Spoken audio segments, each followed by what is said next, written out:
بسم الله الرحمن الرحيم. الحمد لله القوي المتين القاهر الظاهر الملك الحق المبين، لا يخفى على سمعه خفي الأمين، ولا يعزب عن بصره حركات الجنين. جل لكبريائه جبابرة السلاطين، وقضى القضاء بحكمته وهو أحكم الحاكمين. أحمده حمد الشاكرين ويسأله معونة الصابرين، وأشهد أن لا إله إلا الله وحده لا شريك له في الأولين والآخرين، وأشهد أن محمدا عبده ورسوله المصطفى على العالمين. أما بعد، السلام عليكم ورحمة الله وبركاته.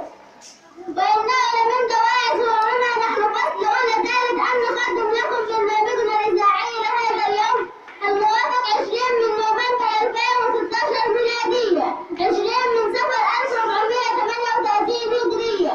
يا بني الإسلام هذا خندقكم، إنه منهاج رب العالمين، فاجعلوا القرآن دستوركم تفلحوا والله يهدي المفلحين. والآن سنبقى مع آيات الذكر الحكيم والطالبة ياسمين حاج. أعوذ بالله من الشيطان الرجيم. بسم الله الرحمن الرحيم. طه ما أنزلنا عليك القرآن لتشقى إلا تذكرة لمن يخشى تنزيلا ممن خلق الأرض والسماوات العلى الرحمن على العرش استوى له ما في السماوات وما في الأرض وما بينهما وما تحت الثرى وإن تجهر بالقول فإنه يعلم السر وأخفى الله لا إله إلا هو له الأسماء الحسنى.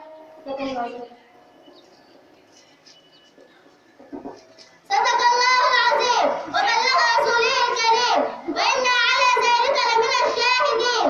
حقا إن له لحلاوة، وإن عليه لطلاوة، وإن أعلاه لمثمر، وإن أسفله لمغدر، وإنه ليعلو ولا يعلى عليه. يا ذاهبين إلى النبي خذوني، أوما رأيتم دمعتي بعيوني، أوما علمتم للحبيب محبتي وتلهفي وتشوقي وحديدي. إني لأحمد ما حييت متيمه، وله غنائي دائما ولحوني. لا تتركوا بالله قلبي للجوى، لا تذهبوا يا سائلين بدوني. ومع الحديث الشريف والطالب محمد بلوش. قال رسول الله صلى الله عليه وسلم إن رجالا يتخوضون في مال الله بغير حق لهم النار يوم القيامة. صدق رسول الله صلى الله عليه وسلم. يا من تطيب بذكره كلماتي، وبه أعيش سعادتي وحياتي. أهديك يا طب القلوب ونورها، أزكى السلام وأفضل الصلوات. ومع حكمة اليوم والطالب محمد آل. اذهب تسأل الدنيا شيئا تكن أنت زائدا عليها. الثقة بالله أزكى عمل، والتوكل عليه أرفع عمل. أول العلم الصمت، والثاني الاستماع، والثالث الحفظ، والرابع العمل، والخامس نشره. يخاطبني السفيه بكل قبح، فأكره أن أكون له مجيبا. يزيد سفاهة فأزيد حلما، كعود زاده الإحراق طيبا. ومع نشرة أخبار النحو الطالبة ياسمين السن. نشرة أخبار النحو كان وأخواتها تستقبل في مكتبها وأخواتها صبيحة هذا اليوم. ومن الموجز إلى التفاصيل استقبلت كان وأخواتها صباح هذا اليوم في مكتبها الكائن في صدر الجملة الاسمية إن وأخواتها في أول زيارة يسجل الجانبان في تاريخ علاقتهم. وتأتي هذه الزيارة كما تشير المصادر المطلعة لمناقشة التطورات على الساحة العربية وبحث أوجه التعاون المشترك بين الجانبين وسبل تعزيز وتطويره. وهذا بعد أن انتهى الجانبان من جلستهما التفاوضية. صرحت كان لوسائل الإعلام العالمية أنه تم الاتفاق على رفع المبتدأ ونصب الخبر من قبل كان وأخواتها، ونصب المبتدأ ورفع الخبر من قبل إن وأخواتها، وتم التوقيع على وثيقة تعترف بذلك وتكون سارية مفعول في الجملة الاسمية.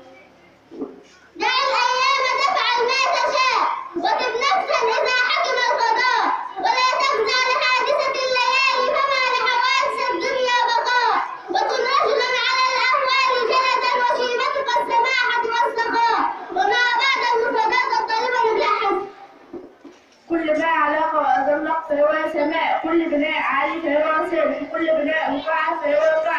كل ما دب على سطح الأرض فهو دبة، كل أداة عاق فهي معون، كل حرام فهو صلح، كل مكان على سقف من نبات الأرض فهو شجر، كل بستان عليه حائط سور فهو حديقة، كل غريبة من النساء والخيل فهي عقيلة، كل طائر لا يصطاد فهو رهان، كل طائر لا يطوف فهو حرام. إليك معلمي يا حاملا سر النجاح وكاتبا سفر الخلود، يا باهيا شرح المعالي ومرجعا مجد الجدود، يا مالكا كنز المعارف وناظما أحلى العقود، إليك مني باقة معبوقة بشذا الورود، وقال ربكم ادعوني أستجب لكم ومع الدعاء والطالب محمد جاه. أصبحنا وأصبح الملك لله والحمد لله ولا إله إلا الله لا شريك له وله الملك وله الحمد وهو على كل شيء قدير. ربي إني أسأله خير ما في هذا اليوم وخير ما بعده، وأعوذ بك من شر هذا اليوم وشر ما بعده. ربي أعوذ بك من الكسل وسوء الكبر، ربي أعوذ بك من عذاب القبر، ربي أعوذ بك من عذاب في النار وعذاب في القبر. ختاما ولا ختام، كان ذلك للنجاح نموذجا مبسطا